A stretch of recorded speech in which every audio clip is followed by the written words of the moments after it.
All right, big story for hockey fans in our province. Game 6 of the Battle of Ontario tonight as the Senators try to fight off elimination and the Toronto Maple Leafs look to advance to the second round.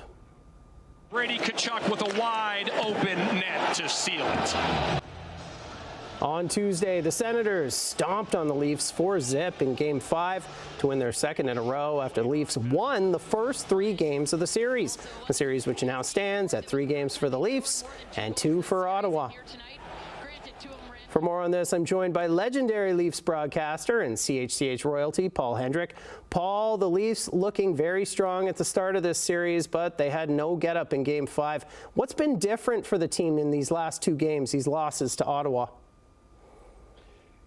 Yeah, well, Matt, it's the National Hockey League postseason, and really when it comes down to each one of these games, they're all individually Super Bowls in their own right, and give credit and tip your hat to the Ottawa Senators for coming back the way they have. But the bottom line remains, Toronto's got 2 opportunities to win 1 game. Ottawa has to win both those games. So Ottawa's just played well. I think Anthony Stolarz hasn't been as good as he has been. We just saw a look at number 88, William Nylander. There's somebody who's got to pick his game up. What really resonates for me, however, is the fact that head coach Craig Berube won the Stanley Cup in 1919. He knows 1919. 6 years ago he won it, and it was St. Louis. He's a calming influence. The other fact is the fact that the majority of these guys have been around the horn. Ottawa finished, I think, 12 points back of Toronto in the regular season standings. It was only the regular season, but that's a whole difference of 6 games, and I think Toronto has more than enough to get the job done. And, you could say that Ottawa's hoping to score the game's opening goal here tonight to take the crowd out of it. It's going to be a very partisan crowd in Ottawa tonight. I'm looking forward to seeing what's happening.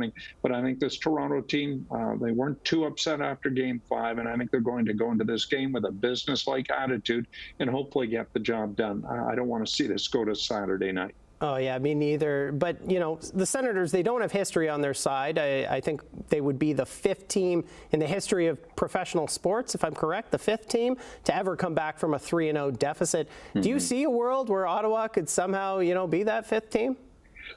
Well, if you want to play devil's advocate, especially all of us amongst Leafs Nation, yes, you could see such a situation occurring. But I can't see it. Not with this Leaf defense, not with this group of forwards and balance that they've got up front. This is the best Toronto team that we have seen in a long, long time. And I covered this club for 25 years. And in the Hamilton native Pat Quinn, when he was behind the bench, we got to a conference final in '99, another conference final in 2002, and then Matt, from 2005 all the way to 2013, a 9 to 10 year stretch of hockey, the Leafs made the playoffs just once. Got beat up by Boston in that famous or infamous Game 7, May 13th of 2013. So the fact of the matter is, this is a good team. I've been through some bad eras with many other clubs, but I think this club is well coached. I think they're balanced. We just need to see a better Anthony Stolarz tonight.